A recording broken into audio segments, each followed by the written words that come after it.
once again, our subscribers and also our viewers and our new subscribers as well. It's been a while. Yes, it's been a while. You all know how it is, especially when most of the work that we are doing in the house is almost gone. It's kind of difficult to create some content, but here we go again. I promise I'm gonna keep up at least every month, every week. I'm gonna, give you all something. You all know we've started our farm. Things are getting on over there. By the way, if you haven't subscribed to our channel, please hit the subscription button, the notification button as well, so that when we share anything, you'll be the first to know, guys. I'm just looking back on this project, and I just decided to put this videos together and just give some advices here and there. There are so many things that is going on in my mind, and I think that it would be best for me to share. I think I have spoken about these topics before. Most of the people have issue with us in diaspora doing certain projects back home, like building and establishing businesses whilst we are not there, that people are going to squander your money and here and there. Guys, it is very true. But honestly speaking, if you're gonna think about those things, it's gonna be a little difficult for you to do anything back home. You see, one thing about life that I have observed in these years living in abroad is that no condition is permanent. No condition is permanent. And tide and time wait for no man. Most of the time, like I always say, we didn't grow up in a comfortable zone. We are hustlers living in a small bungalow kind of, we were born and bred in Tema, living in workers' quarters here and there with our siblings and parents. Guys, it is no place to say, oh, when I go back home from Europe, wherever, I'm gonna share with them. Some people has places to live, lay their heads when they go back home. So if they say they are not building, they have a reason not to build. But one thing is that somebody built for you, that when you go back home, you get a place to sleep, a place to lay your head. So you will not sweat to build for somebody to sleep in or live in. That is a choice, For instance, my wife and I, we chose to build because we wanted our comfort zone, we wanted our privacy, and we wanted to share anyway, because that is who we are. So we chose to do this for ourselves and for our children, so that whenever our children go back home, they will get a place of their own to spend time in life. And I think that it is a good thing that we did.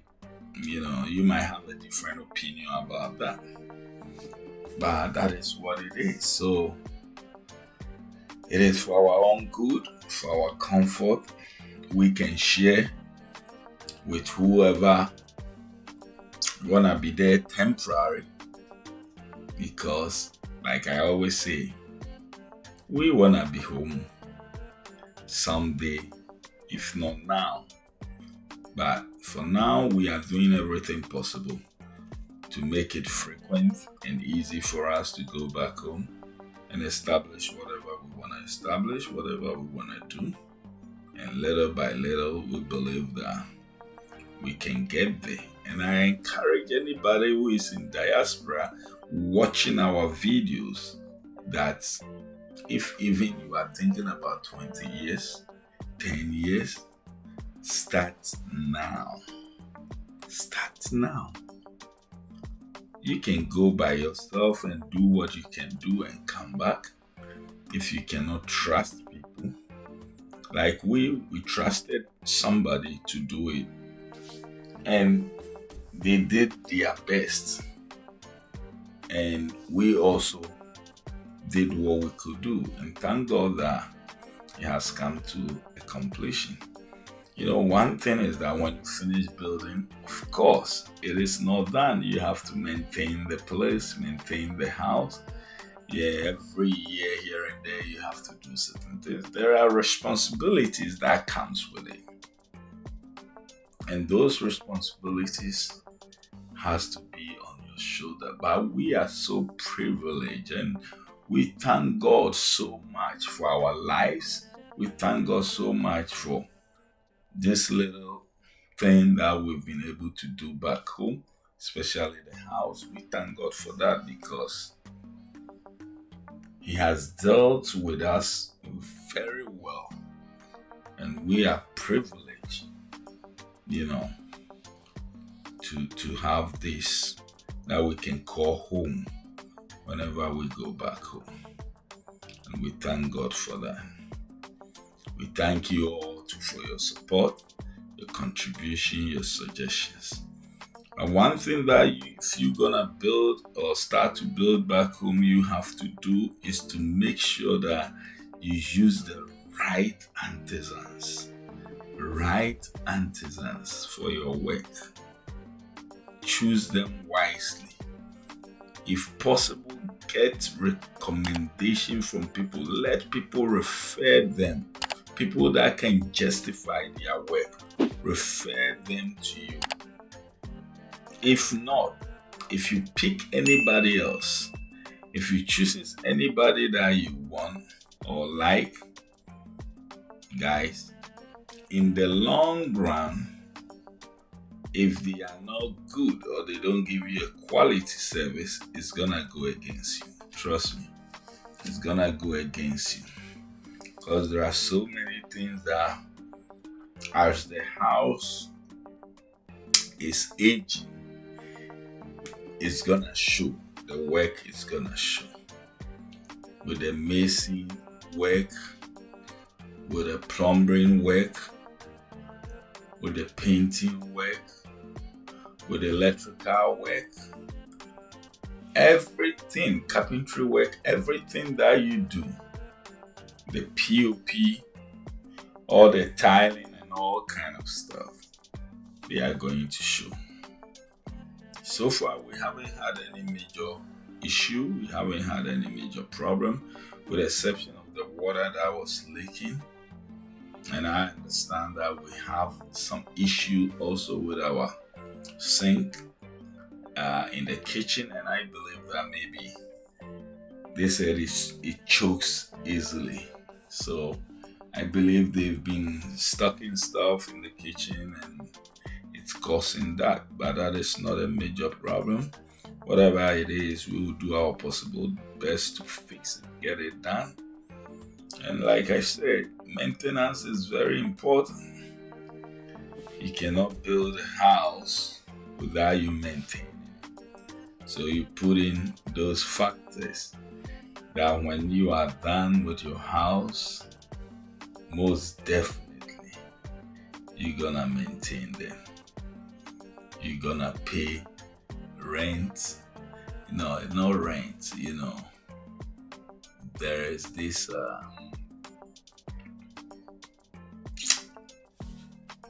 how you call it.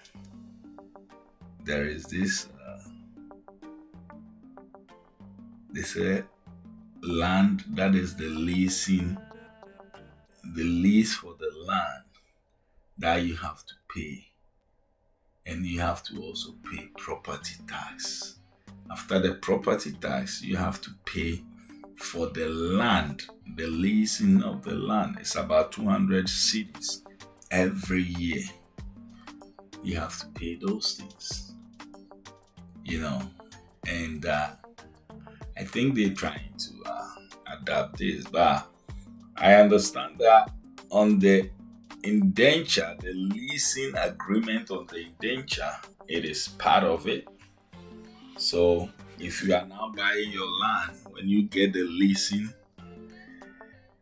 the indenture, read it. Make sure that you understand that in the near future, you're gonna start paying as soon as your house is livable. And that is part of the how you call it, responsibilities of owning a house in Ghana. And you can run away from it. That is why it is very important that you have a business going as well, so that when you settle back home, you can be paying for all those little bills. When we say in Ghana you don't have bills, that is not true. There are bills in Ghana that you have to find ways and means to pay them. And we're gonna do our possible best to pay them. The thing is that if only they would use the money for the development of the area, that would have been appreciated. But they will take the money, alright, but nothing will be done. But we love our country. For me, I love Ghana. I cannot substitute Ghana with anything. I don't care how you think about America or Europe, wherever you live. But that is not our home. That is not our home. You cannot turn somebody's home to be your home. No way. One day, whatever it is, whether alive or dead, we must return to our home. And that is very important. Guys, if you haven't subscribed to this channel, please do us a favor, hit the subscription button, hit the notification button as well. Share so that somebody might benefit from it. It is very important. There are certain guys who worked and built this house, and we are still in contact with them, because some of these guys, you can't just let them go, because apart from them doing the work, their service, their readiness to work for you, and their work, oh my electrician, he's more or less my errands guy now. He's part of me. My how you call him, the guy who did the granite for us. We are always giving him work because his work was just excellent, top of it. There are certain people you can't let them go. You cannot let them go. So it is very important that you get the right guys to do the right work for you. And if you get the right guys to do the right work, when you need them to maintain, they are there. We call them every single day when we have issue. With our plumber, he's also close to us, so we use him most of the time, and even outside work, we use him as well. So guys, it is very important you choose the right guys who will help do the work. It is very, very important. So far, so good. We haven't had any problem. One may ask, what is the most exciting part of the house that we are very excited about? I think the kitchen. The kitchen is one of the places that when we look at it, we realize that everything went perfectly as we wanted, even though it wasn't big enough, but it is okay for us. What went wrong that we can redo it again is our compound floor. That is a minus, and we have to redo it. No two ways about it. But we're gonna do our possible best. We're trying to see what we can do, and we're gonna do it. No two ways about it. But so far, so good. We haven't regretted. At least when we go home, we are not pushing people around in their comfort zone. We're going to our house to live as we wanted to live. It might not be the mansion that you think, but it is our comfort zone. Guys, watch out for our next video. Thank you all so much. Thank you for the company. Stick around, and we're gonna do our possible best to give you much more videos as we move on this month and the coming months. If you haven't hit the subscription button, it is not too late. Go ahead and hit the subscription button and the notification button as well. Thank you all, and God richly bless you all. Bye.